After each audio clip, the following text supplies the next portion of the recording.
Movie की शुरुआत में हम देखते हैं एलिना और जेरी नाम के एक नए नवेले कपल को, जिनकी अभी पिछले 6 महीने पहले शादी हुई थी। उन दोनों ने डिसाइड किया कि वो अपनी शादी का हनीमून मनाने के लिए जंगलों के अंदर आएंगे, जिसके चलते वो आज जंगल के अंदर अपनी पहली रात गुजारते हैं। मगर एलिना जब रात को सो रही थी तब उसे एक भयानक सा सपना आता है, जिस वजह से बेचारी एलिना डर के मारे उठ जाती है। उसने अपने पति जेरी को देखा और उसके साथ लेटकर चुपचाप सो गई। जैसे ही सुबह हुई तो एलिना जंगल पानी करके वापस आती है। इतने में जेरी ने सब सामान पैक कर रखा था। जेरी एलिना को मैप दिखाते हुए बोलता है, देखो जहाँ पर हम थे ना, वहाँ पर अभी तक सिग्नल्स आ रहे हैं, लेकिन आज हम जिस जगह पर जाने वाले हैं वहाँ पर हमें नेटवर्क नाम की एक भी चीज नहीं मिलने वाली। इसलिए मैं जाने से पहले एक मर्तबा फिर तुमसे कंफर्म कर लेता हूँ, क्या तुम जाने के लिए रेडी हो? जिस पर एलिना कहती है, बेशक, हम अपना हनीमून मनाने के लिए आए हैं और इस छोटी सी चीज की वजह से हम अब पीछे नहीं मुड़ सकते। बस फिर वो दोनों अपने सफर को निकल पड़ते हैं। आहिस्ता आहिस्ता करके वो उस जगह पर पहुँच गए जिसका जिक्र अभी कुछ देर पहले जेरी ने किया था। चलते चलते वो बहुत ज्यादा थक जाते हैं, इसीलिए वो 15 मिनट का ब्रेक लेने के लिए एक पत्थर पर आराम करते हैं। तभी एलिना को सुसु ब्रेक लगती है, जिसके चलते एलिना एक झरने के करीब सुसु करने के लिए आती है। मगर चलते चलते उसे इस बात का अंदाजा नहीं हुआ कि उसकी टांग में ब्लीडिंग हो रही है। अपनी टांग को देखने के लिए एलिना ने अपना बूट उतार कर ट्राउजर को ऊपर किया तो उसकी टांग खून से लथपथ थी। एलिना झरने के पानी को टांग पर मारती है, लेकिन वो नजारा देखकर बहुत ज्यादा डर गई, क्योंकि झरने का पानी अब बिल्कुल रेड हो चुका है। एलिना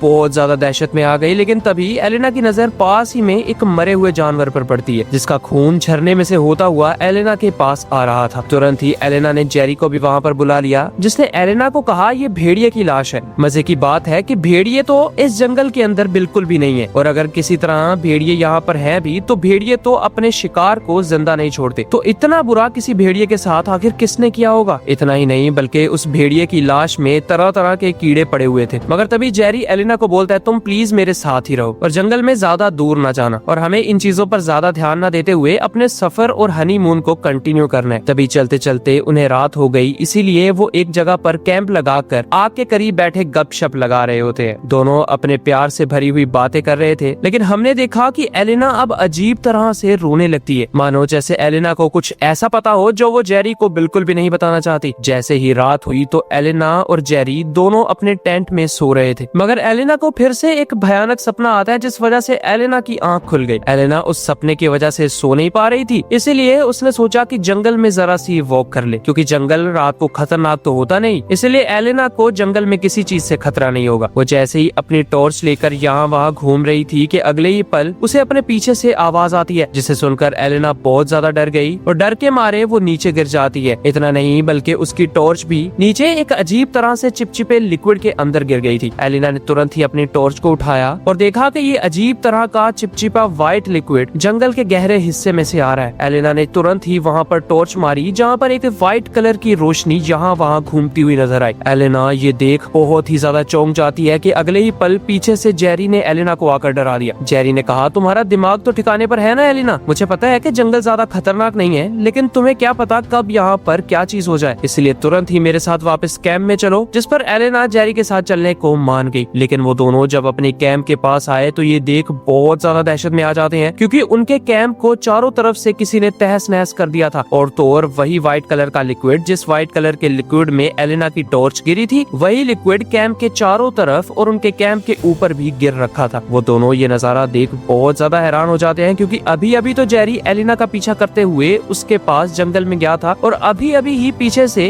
पलक झपकते ही किसी ने ये कांड कर दिया। और तो और जेरी का फोन भी बुरी तरह से टूटा हुआ था। इतना कम नहीं होता कि उन्हें जंगल के चारों तरफ से भयानक भयानक आवाजें आना शुरू हो जाती हैं। जेरी तुरंत ही एलिना को बोलता है, हमें जल्दी से यहाँ से बाहर निकलना होगा, चाहे रात है, हम 2 घंटे में जंगल के बाहर होंगे। इसलिए वो लगातार भागना शुरू कर देते हैं। भागते भागते वो जैसे ही एक जगह पर आए तो वहाँ पर एक अजीब सा काला धुआं उनका पीछा करते करते उनके सामने आ गया। वो सिर्फ काला धुआं ही नहीं, बल्कि उसमें से भयानक राक्षस भी नजर आ रहा होता है, जिसे देख पहले तो जेरी और एलिना हक्के बक्के रह गए, लेकिन उन्हें अपनी जान बचाने के लिए वहाँ से भागना होगा। ऐसा करने के लिए वो यहाँ वहाँ देखे बिना ही हड़बड़ी में आकर जंगल से बाहर निकलने की कोशिश करने लगे। भागते भागते जेरी की टक्कर गिरे हुए एक पेड़ से होती है और जेरी सीधा नीचे आ गिरता है। एलिना ने तुरंत ही जेरी को आकर संभाला, और खुशकिस्मती की बात थी कि जेरी के पेट में ज्यादा चोट नहीं आई। आहिस्ता आहिस्ता करते हुए वो जंगल से बाहर जाने की बहुत कोशिश करते हैं। इसी कश्मकश में सुबह भी हो जाती है, और भागते भागते उन्हें ये महसूस हुआ कि अब वो वो आत्मा या वो क्रिएचर उन दोनों का पीछा नहीं कर रहा, मानो जैसे उन दोनों ने उस क्रिएचर को पीछे छोड़ दिया हो। इसलिए उन दोनों को जरा सा टाइम मिल जाता है और वो एक जगह पर रुककर उन्होंने अभी अभी क्या देखा उस पर चर्चा करने लगते हैं। जेरी कहता है मुझे तो लगता है कि ये कोई गवर्नमेंट का प्लान है, लेकिन तभी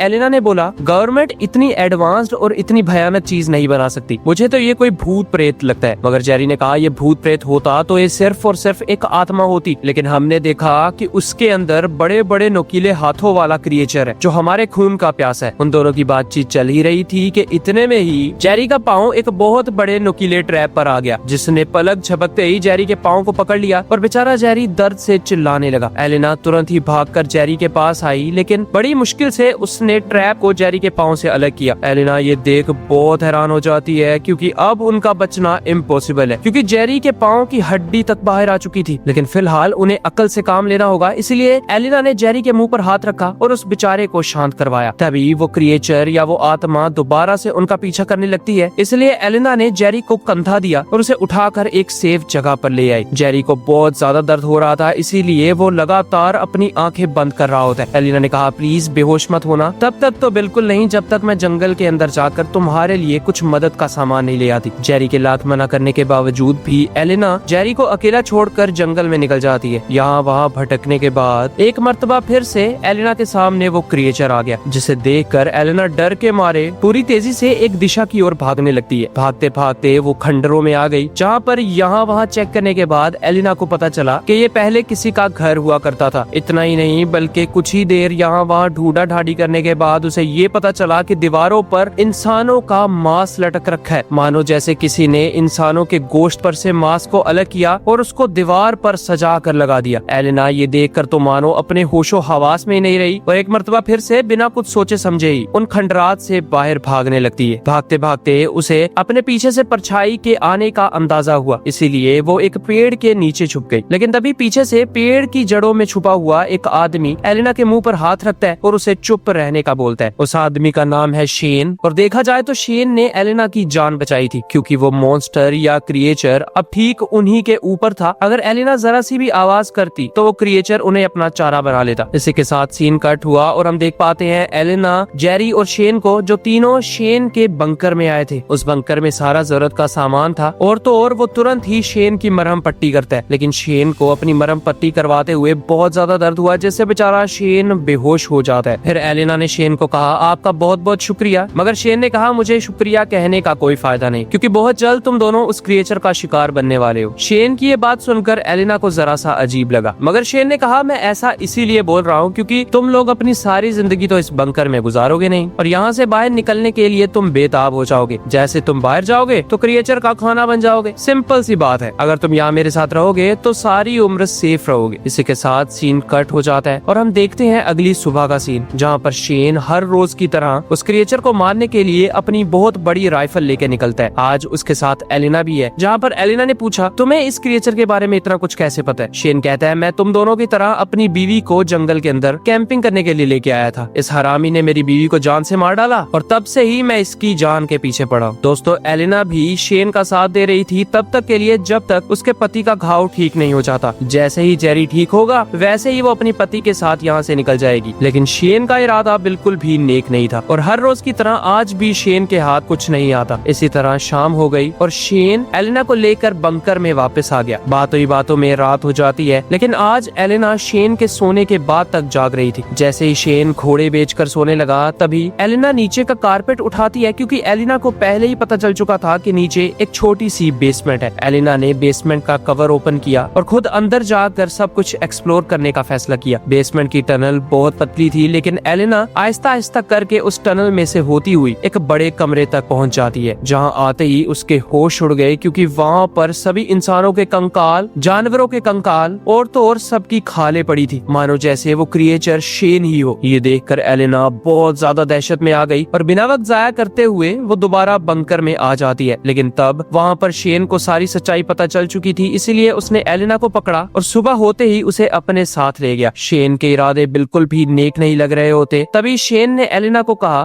तुम दोनों काफी अच्छा चाह रहा हो, जैसे ही वो हरामी क्रिएचर मेरे पास आएगा मैं तुम्हें उसके सामने फेंक दूंगा। वो तुझे मारने के लिए आएगा और मैं पीछे से उसका भेजा उड़ा दूंगा। ऐसा करने के लिए गन पॉइंट पर शेन शेन एलिना को एक फांसी के फंदे के पास ले जाता है। शेन ने एलिना को जबरदस्ती वो फांसी का फंदा अपने गले में डालने का बोला और बेचारी एलिना भी शेन से डर कर उस फांसी के फंदे को गले में डाल लेती है। फिर शेन ने वो फांसी का फंदा तंग कर दिया और जोर जोर से चिल्लाने लगा ताकि जंगल में से वो क्रिएचर इसकी आवाज सुने और यहाँ पर आ जाए। तभी एलिना अपनी सबसे इम्पोर्टेंट चाल चलती है। उसने शेन को अपने पास बुलाया और अपने हाथ में छुपाई हुई एक नुकीली लकड़ी को शेन के गले में दे मारा, जिससे शेन बहुत ज्यादा तड़पने लगता है, लेकिन अभी भी उसमें हिम्मत नहीं आ रही थी। यहाँ एलिना अपने आप को बैलेंस नहीं कर पाती, जिस वजह से बहुत ही जल्द वो नीचे गिर जाएगी और दम घुटने की वजह से वो मारी भी जा सकती है। लेकिन तभी वक्त रहते एलिना ने शेन की ही पॉकेट से उसका चाकू निकाला और रस्सी काटने के लिए जैसे ही अपना हाथ ऊपर किया तो उसके पाँव के नीचे रखी हुई लकड़ी गिर जाती है, जिससे बेचारी एलिना का दम घुटने लगा और हमने देखा शेन को जो अपनी जान बचाने के लिए जंगल के बीचों बीच चला जाता है। यहाँ एलिना को अजीबोगरीब सपने आने लगते हैं। एलिना का दम लगातार घुटते ही चले जा रहा था और एक टाइम तो ऐसा आया जब एलिना बेहोश होकर लटक जाती है, मगर खुशकिस्मती से एलिना इतनी ज्यादा रस्सी काटने में कामयाब हो गई थी जो एलिना के वजन से ही टूट जाती है और फिर एलिना बेहोश होकर नीचे गिर गई। यहाँ हम देखते हैं शेन को, जिसके सामने अब वही क्रिएचर आ खड़ा होता है जो पलक झपकते ही शेन को घसीटकर अपने साथ ले जाता है और फिर शेन की मौत हो गई। इधर एलिना को बेहोश पड़े हुए अब 4 घंटे बीत गए थे और 4 घंटों बाद एलिना को होश आता है। एलिना ने यहाँ वहाँ देखा तो उसे अपने चारों तरफ से उस क्रिएचर की आवाजें आने लगी। एलिना डर के मारे भागने लगती है, लेकिन अंधेरा होने की वजह से वो नीचे गिर जाती है। तभी वक्त रहते